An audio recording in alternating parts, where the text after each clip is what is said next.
네, 여객기 참사가 발생한 지 닷새째인 오늘 여야 모두 추모 분위기를 이어가고 있습니다. 네, 관련해서 국회로 가보겠습니다. 문승욱 기자, 오늘 오전에 여야 회의에서 어떤 이야기가 나왔습니까? 네, 오전에 열린 여야 회의에선 여객기 참사 희생자들에 대한 추모가 이어졌습니다. 우선 국민의힘은 권영세 비상대책위원장 주재로 비대위 회의를 진행했습니다. 권 비대위원장은 신속한 사고 수습과 유가족들에 대한 지원이 부족하지 않은지 세심하게 살피겠다며 유가족분들의 아픔을 나누기 위해 당 차원의 성금 모금을 추진하겠다고 밝혔습니다. 권성동 원내대표도 생활과 의료 등을 포함한 유가족 지원 대책 마련에 착수했다며 필요하다면 국회 차원에서 특별법과 국정조사도 검토하겠다고 말했습니다. 이어 유가족 위로와 지원은 물론 사고 원인 규명과 재발 방지 대책까지 최선을 다하겠다고 강조했는데요. 권영세 비대위원장은 오후에는 비대위원들과 함께 무안국제공항을 찾아 희생자 분향소를 참배한 뒤 유가족들을 만날 예정입니다. 더불어민주당 이재명 대표는 어제 새해 첫날을 전남 무안에서 맞았는데요. 이 대표는 오늘도 전남 무안에서 여객기 참사 피해자 유가족들과의 면담을 진행한 뒤 늦은 오후에 서울로 돌아올 예정입니다. 박찬대 원내대표는 오전 정책조정회의에서 유가족들께 다시 한번 깊은 위로와 애도의 말씀을 드린다고 강조했고 진성준 정책위의장도 정부와 지자체는 유족들의 요청을 신속하게 빠짐없이 처리해달라고 당부했습니다.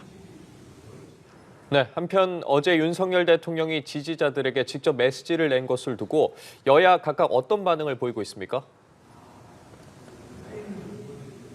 네, 국민의힘은 윤 대통령 메시지 관련 질문엔 공식적인 답변은 삼가고 있습니다.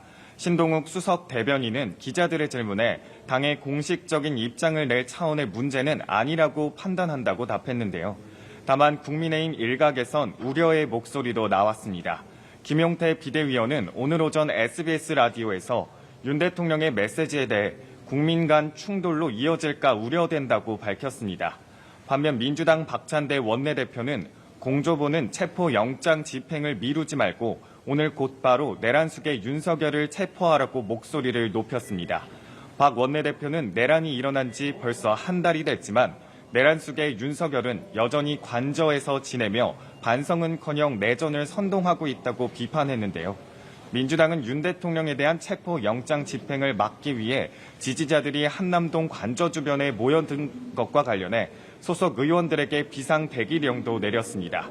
민주당은 관저 주변에서 물리적 충돌이 빚어지거나 격분한 윤 대통령 지지자들이 국회로 난입할 가능성까지 열어두고 대비책을 마련한다는 입장입니다. 네, 또 최상목 대통령 권한대행의 헌법재판관 임명을 두고도 후폭풍이 지속되고 있는데요. 어떻습니까? 네, 오늘 정계선 조한창 신임 헌법재판관에 대한 취임식이 열린 가운데 민주당은 마은혁 후보자까지 임명해야 한다고 압박하고 있습니다. 민주당 박찬대 원내대표는 오전 회의에서 최상목 부총리는 마은혁 후보자를 즉시 임명해야 한다고 재차 압박했는데요. 반면 국민의힘 권성동 원내대표는 이재명 대표를 겨냥했습니다. 권 원내대표는 사법부는 이재명 대표와 민주당의 각종 비리범죄 혐의에 대한 재판도 신속하고 엄정하게 진행해야 한다고 촉구했습니다. 이 대표의 온갖 재판 지연수를 허용해주면서 기소 후 6개월 안에 끝났어야 할 공직선거법 위반 1심 재판을 2년 2개월 만에 마쳤다면서 이 대표의 공직선거법 위반 2심 판결은 반드시 2월 15일 안에 나와야 한다고 촉구했습니다. 지금까지 국회에서 전해드렸습니다.